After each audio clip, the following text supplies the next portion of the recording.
مشهد يهز القلب قبل العين.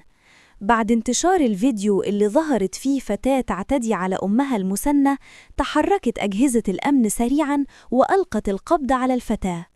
لكن المفاجأة لم تكن في القبض عليها، بل في رد فعل الأم نفسها. الأم رغم الألم والضرب والإهانة لم تحتمل أن ترى ابنتها تساق إلى السجن، فانهارت تصرخ بحرقة: بنتي، بنتي، سيبوها، دي بنتي.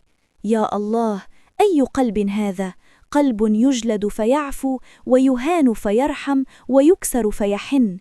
أم نسيت أوجاعها وتذكرت فقط أن التي أخطأت هي ابنتها، قطعة من روحها مهما قست أو تجبرت. اهو والنبي انت رحتي فين؟ رحتي المكان هذا؟ استنى. عايزه بنتها. غيرني